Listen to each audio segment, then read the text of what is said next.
What's that? Proc Galactic. I love shoot bug and hit rock.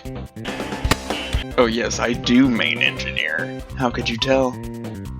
In a world where development studios are trying to milk as much money out of a single game or game engine as they possibly can, Proc Galactic is giving out free content like it's candy on Halloween night. Absolutely insane. Proc Galactic's relying on the age-old business practice of actually making a good product that's unique and interesting. There's a damn good reason as to why I play way more indie jank than I play AAA games, and Proc Galactic is a perfect example as to why. DRG's become one of my favorite games of all time over the past few years, and the way that I play it isn't exactly the most conventional nor practical. So I want to talk about it over the course of 365 days, 3 Proc Galactic seasons, each with its own corresponding weapon release for Engineer, one of which I will not be discussing at all whatsoever, and one video. Aren't you excited, bro? Aren't you thrilled? Aren't you absolutely thrilled? You very well should be. Well, gamers, I hope you're ready. Ready to get it on. Stay close to the fuel cell. First things first, the most important part of not just my loadout, but every loadout in the game. The cosmetics. Feast your eyes. This is my cosmetic loadout, you cannot use it. And now for the less important part of the build, everything else.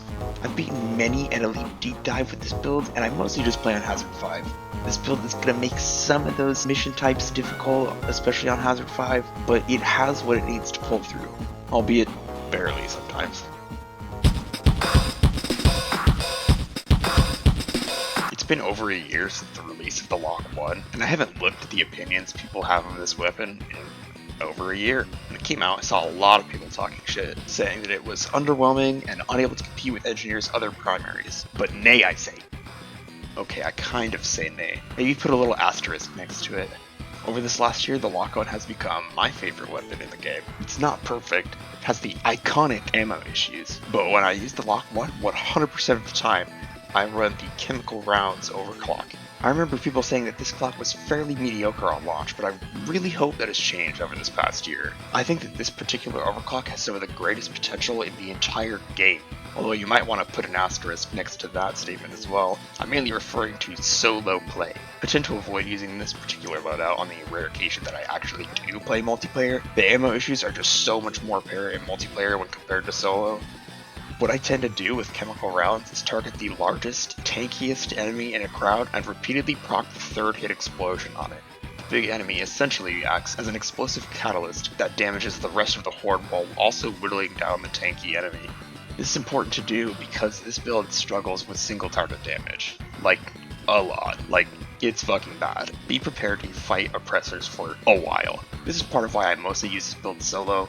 You get much more ammo when playing solo, which means the large amount of ammo you need to spend just to kill one oppressor usually isn't that big of a deal. You could easily use a secondary to combat this, like the grenade sniper, but why would I do that? I can't rocket jump with the sniper.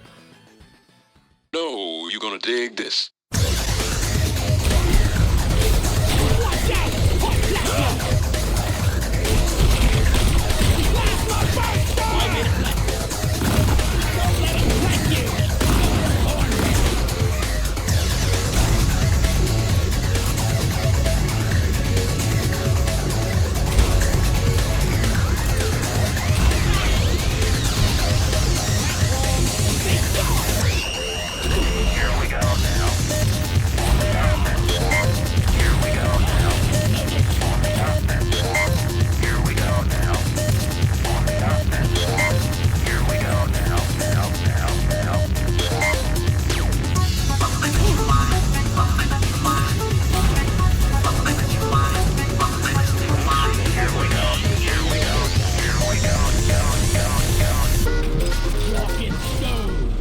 Probably could have looked at my channel and done the math, but indeed I do play rocket jumping engineer. I can't play engineer without it anymore. Legitimately, please help me.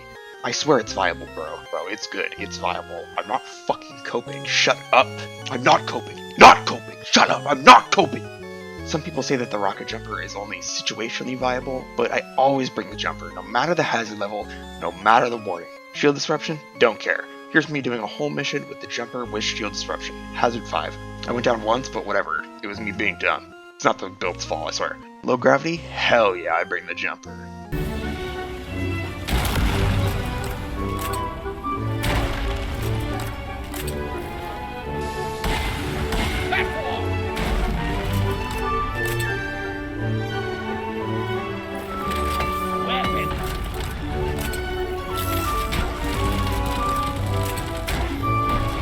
What a jaw-dropping experience!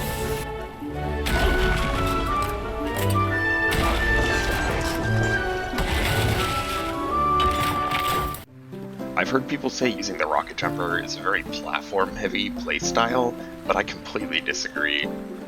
Sometimes when playing solo engineer, you'll have to make like 6 platforms to scale up a big wall, but the rocket jumper just makes it cost a little bit of shield or HP instead. Sure, I still use platforms to make safe landings, but I prefer to use another grenade shot to stall my fall right before hitting the ground. You've got plenty of grenade ammo as a solo player, so just go nuts. This allows me to conserve platforms, which I can then use to set up a good camping spot using repellent additive. I'll group up enemies for the lock ones, chemical round explosions, more grenade launcher shots, plasma bursters, sticky grenades. You'll want to be doing this, as dealing with swarms will likely consume a lot more ammo if you don't. Use the grenade launcher for combat as well. It's not much, but setting a group of enemies on fire and then hitting them with the lock 1 upgrade that increases damage to enemies that are on fire, you can do some decent damage. You're going to be running the fire mod on the grenade launcher 100% of the time if you're using the rocket jumper, so you may as well make the best of it. Okay, well technically you don't have to run the fire mod, but technically you don't have to wipe your asshole after you shit either. Setting tankier enemies on fire takes a lot of ammo, but it can be worth it to increase the damage to single targets to conserve the lock 1 ammo if you'd prefer. Not sure if it increases the explosion damage though, but that'd be pretty cool. While I'm rocket jumping, I'll pull out the platform gun and kind of just shoot in the direction that I'm going, and it seems to always work out, so I must be doing something right.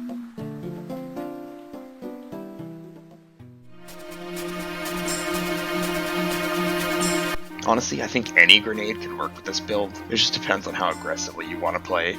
Rocket Jumper Engineer moves around a lot more than the average engineer, so I usually don't run the sticky mines, but they are still a good option. You'll still find yourself camping in an area, funneling bugs into you using repellent additive, and the sticky mines work wonders during these situations. I wouldn't recommend using the lures during solo play, however. They can be great while playing with a team, as it allows you to lure a bunch of bugs into an area, where you can then collectively blow your load onto the bugs that it clumps together. But while playing solo, just run something that'll kill the bugs. More ammo that kills stuff equals better dwarf. I much prefer to use platforms to clump up enemies rather than the lures.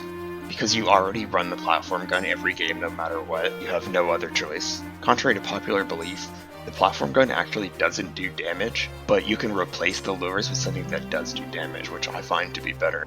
I'm actually glad that I delayed the production of this video until the launch of DRG Season 3, and by delayed the production I mean the reason I say that is because the new engineer grenade really helps with the single target issue that I've been emphasizing throughout the video. Keep in mind that when I say help with the single target issue, I don't mean fix the single target issue. They help enough to where I definitely will be running this the majority of the time from now on, but that doesn't mean the single target damage you're dishing out is any good by any means. And you only get 4, so you can't be using them like crazy. You'll want to save them for when you really need them. I prefer to save them for oppressors and occasionally Praetorians if it's a big horde as well, since this build's AoE damage is already good enough to handle most swarms.